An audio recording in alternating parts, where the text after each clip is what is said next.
Now, you cannot say, but weren't the Brahmin musicians also singing? Yes, they were singing. Not that they were not. So let's be very clear. So what do you hear? You hear about Pallavi contests. So Pallavi Gopale by the goddess predicts because he was very good at Pallavis and was part of contests in courts. When you hear of them, you hear them only in this contest mode. You don't hear in terms of a performance mode. But when you hear about either the Nagaswara or the Devadasi, it's a performance. And I think there is a difference there. And I think that is also an important point.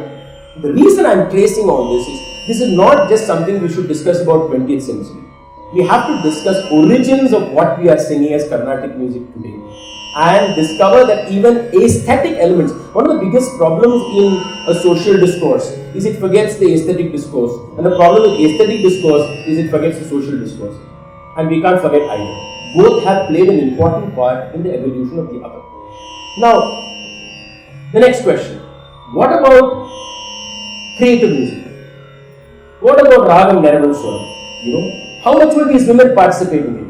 Deepa, when she gave this introduction, she spoke about singing the Ragam Pallavi. And as a young person, I'm sure many people have always heard Pattammal was the first woman to sing the Ragam Pallavi, challenging the male bastion. I'm going to openly say that that's a lie. It's a lie. There's only one word for it because I didn't say it. Mudikonda Venkatramayya said it in 1968. So if you have a problem, please ask him. Now, it is astonishing that we have never said this before. It's astonishing. And I actually am taking out of this, which I referred a long time ago and I found it again yesterday. I'm telling you about his description about how complicated Nanakala Pallavis Nagataraman used to sing. About how Coimbatore Thai used to sing Pallavis. About how the Dhanakoti sisters used to sing Pallavi. He has written it in 1968 in the Music Academy Journal. But the fact that it's not melody is what we should think about. Why is that not part of our melody? Pattammal did sing incredible Pallavis, I'll come to her later. But that's why I said gender and caste cannot be separated. They are very close to each other in what happens. And what is even more interesting is in 1969, the same Mudikonda Venkatramayya writes a series of articles on the great Pallavi Vidwangal. Every name is a man. In the article written the next year. I have it right in front of me. Yeah, every name is a man. The very next year, what happened? Why were these women not remembered the next year when we wrote about the great Pallavi Vidwangal? And that was the time when Pattammal was becoming the first woman to have challenged the male bastion as singing Pallavis. Now, a lot of these things may not be done purposely. In fact, they are not done purposely. I think that is the most important aspect of discrimination that we should remember. It is not always some planned strategy. It becomes so normalized in our reaction and in our being that it just goes by. And forgetting is part of that system. And so, Dhanakoti sisters forgotten. We don't even know these names. Unless you read books, you don't even know these people existed. Nagartraman, now we know a little bit. No, so therefore, they were also not just singing compositions. They were also actively participating in what we could call the creative or the imaginative sphere of what we call Carnatic music, including what is considered a male bastion, which is the complicated mathematical Pallavi. Right? So, now, there's another interesting thing. When I first accidentally bumped into changing the way we present Carnatic music, you feel very egoistic about it, right? Because you think you're some great pioneer after all. It's true. Humility and all is there, but if anybody tells me, if I'm not honest to myself, don't think that one morning got up and said, my God, man, I've shaken these people. Of course I felt that. That's a fact and that's a reality. But always when you feel that way, it's good to read something that knocks you down and puts you down. And that happened to me, which also I'm very happy with. So, Bhatkande, the great musicologist from the north, came to South India. Now, he came to South India for his very important nationalistic plan. His plan was simple. He believed that he has to create an Indian music. Okay? And he very simply thought the brains are in the south and the sound is in the north. He hated the way Carnatic music sounded, by the way. He himself has described it. So when he comes to the south, I remember reading his memoirs, if I make a mistake here and there, but I remember he was talking about climbing these stairs in Madras. I think it was somewhere in town, what is known as northern parts of what is Madras today, and going to this first floor somewhere to listen to Nagarakrama. And he says something intriguing. And when I read that, I said, Mr. Krishna, you should just keep quiet. Because he says she was singing, and then the audience stopped and said, can you only sing Alapanas? This is 1906 or 5. These women were already doing something 100 years before, and at least 50 years before I was even born. And he even describes and says the Alapanas sounded like Kannada, Bhairavi and Pibu in his Hindustani years. So it's also important to recognize that there were multiple performative forms. They were Yenadu sisters who used to mainly master Javanis. They did not sing Kalpanaswaras. So these are very important things. This whole notion that Carnatic music presentation needs all these boxes ticked, all these elements there, then it is accepted as a form, is a very upper caste Brahmin male creation, without any doubt. These women were taking different elements of it, or shall we say the elements that they were celebrating and presenting it. Imagine in 1906, 1905, Nagarakrama just sing our Raga Alapanas. It was not a bhetak in somebody's house, it was performance, a public performance. So it is also important to realize that from this tradition of the Nagaswaram and the Devadasis came multiple ways of even presenting this art form, okay, which we have lost, which we have also lost. So you find all this very, very important and very interesting in terms of its aesthetic contributions of the Devadasi community, of the women, to the Carnatic sound and the Carnatic idea. Now this is where the concert structure becomes a very important aspect to think about. If you look at the time period is when nationalism is definitely on the rise, when there is a demand to go back to Hindu antiquity, to, shall we say, retrace our pride in antiquity, present it as a challenge to the white person, and therefore a lot of transformations were also part of a social political battle as much as they were aesthetic, right? This is a time also when the Devadasi social position was completely on the trajectory downwards, starting from the late 19th century, when finally the act was passed, if my memory is right, in 1947, the Anti-North Act. Now, here are these women who were celebrated as being the most important aesthetic elements of society, who were then just completely reduced to be called prostitutes. Now, those who know Tamil, the abuse that is used in Tamil now is Tevadiyal. Okay? It's actually Deva Adiyal, the one who surrendered to the Lord. The transformation of that one word from Deva Adiyal to Tevadiyal describes what happened to the community of artists.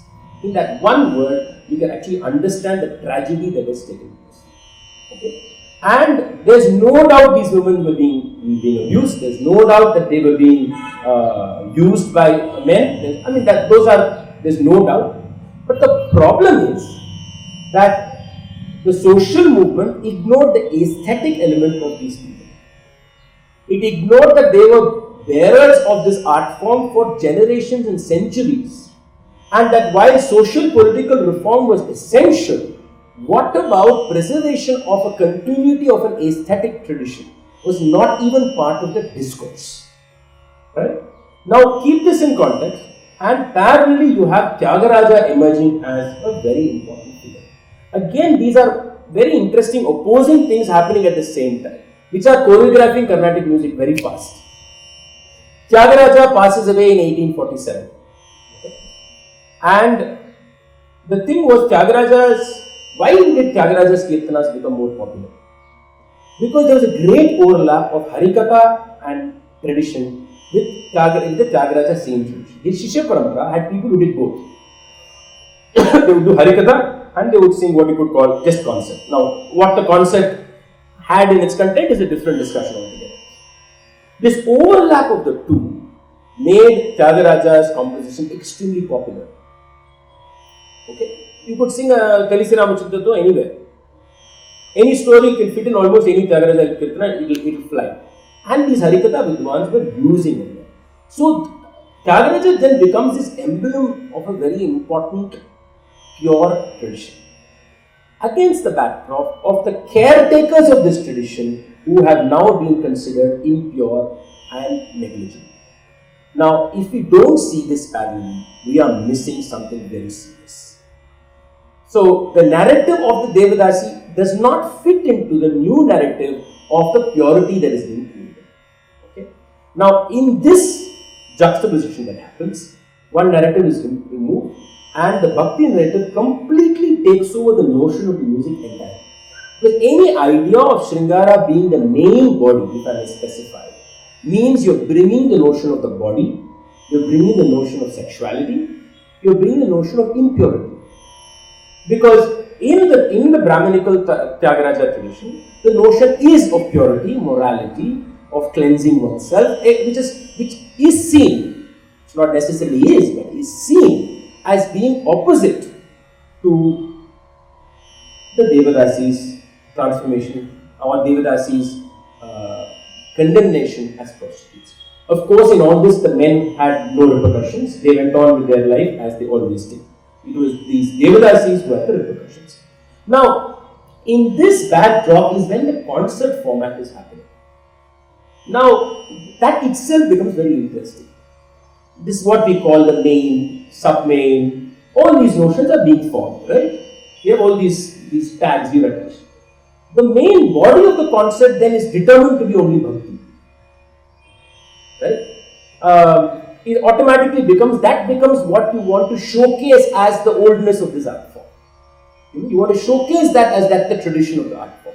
That which is part of it but need not be important is either placed right in the beginning as a warm-up or is pushed to the end towards the lighter side of exit. But the heart and soul becomes this. Now, very easily you can counter-argue and say, why was a Kshatriya Padam not the heart and soul? If you can sing Rangasthala, if you can sing Ma Janaki, if you can sing Every Mata Vinno, you can sing Bala Vinave, you can sing any of them. Because it was uncomfortable to be saying that. Okay? So, please remember that there are these things that are also parallelly happening in which the women are slowly but steadily, especially Devadasi women, their voice is aesthetically being removed, not only physically being removed. Right? So, then what happens? But we all know that these women had so much music in them. So, one thing about that is that you make sure that is not lost. So, all these men went and learned from these women. Parul Sundaramayan learned from Veena Dharmada. Mushi Sundaramayan learned from Veena Dharmada. They went, they were learned from Brinda. Little later, learned from Brinda. So, they became sources very similar to how the Nattuvanas became the sources for Bharatanatyam. The Devadasi women here became the sources for, by then, the controlling Brahmin male. And it's not just Brahmin male is very important. Okay? So, these movements are changing the entire nature of performance, the sound of the music, all this is happening. Right? Now, there is also an interesting social story here which I will bring in, is the story of Nagarathamma. I mean, if there is a first person who really challenged the fiefdoms of the men in the 20th century in the Carnatic world, it should be Bangalore Nagarathamma. She is not celebrated as much as she should be celebrated. She was against the anti-Nautch movement, by the way. She did not like the anti-Nautch movement. In fact, I think if I remember right, she had even started a campaign to stop it. Unfortunately, she failed. And her argument was, this is our life, this is our music, this is our art. You can't take this away. You must remember here that the male members of their community, that is the Nattuvanas, did not have a problem with the anti-Nazi movement. They supported it in fact, because for them, for the first time, there was a completely matriarchal kind of society where the women had power. They were very happy that the demolition of the system would remove the power from the women and only the male would get the power. So it is within their community also, they had no support among the men. If you see who are the people who survived the anti-Nazi movement, it is more the men of the family rather than the women of the family, barring a few exceptions. Right? So, Nagarathamal is a fascinating story. She is a musician, she is a Harikatha exponent, she is one of the earliest people to put out records, and she is a fighter, and she's written very erotic, she's published a very erotic book, for which was, I think if I remember right, was banned at that point of time. So she's an amazing woman, and she in her dream is told that she must find Tyagaraja's Samadhi. Now Tyagaraja died in 1847. I think in the initial years there were just the pujas done by his various disciples. Then later, what happened was Sundara Bhagavatar and Krishna Bhagavatar of Rumiyattam school start doing, with the help of the Tilasthanam school and other schools, start doing an Aradhana for him. Slowly goes to a 5-day Aradhana. Then Malakota Gonsami Pillai, very famous violinist, joins in. And anything that grows like this means there will be a fight at some point of time. There is no time. So what happens is Ramayangar's two students, Narasimha Bhagavatar and Panchu Bhagavatar, take over. Now these two get into a big fight. The fight makes two groups. One is called the Periya Kachi, one is called the Chinna Kachi. So the party concept existed much before independent India. So you had a Periya Kachi and a Chinna Kachi. Now there were multiple differences in the Kachis. One was also a question of how do we celebrate Tyagaraja's memory. One Kachi felt that the religious elements was the most important part. That is the Aradhana. The other said, he's a musician. He should sing. That's more important. So Malakota Gonsami Pillai was part of that group. Then after certain point of Sulamularu Vaidyanatha Bhagavatar becomes the leader of the group that is more into the religious rituals. In all this comes in this woman, because she had a dream. She finds the samadhi. She buys the land. She builds the mandapa. Everything. And at that time the Periya Kachi supports her. Because Malakota Gonsami Pillai, they support her. And she does everything. And guess what happens? When she gets on the stage to sing, the men refuse to accompany her. So what does she do? She says, go to hell. Next year she does an all-woman Aradhana for Tyagaraja. So now from 2 Aradhanas, there are 3 Aradhanas happening. 2 men groups and 1 woman. It's very important to place all this in the time period, from the 1920s here. And we're talking about these very powerful musicians. And this woman says, no, I got the land, I did it, I will do my own if you guys. And she found that samadhi for you. If she was not there, we won't have our Aradhana happening today. But when she gets on stage, the stalwarts, I think it was Gonsami Pillai and Azhaginapi Pillai, both get off stage. So there is this incredible lady whose statue now you will find in Tarviyar on the other side. If you go to Tarviyar, most of us don't go to the other side. Right opposite the Sannidhi is Nagarathamal's statue. But Nagarathamal is forgotten. She is entirely forgotten from the narrative of Carnatic music as such an important person in the way we have built even Tyagaraja's story.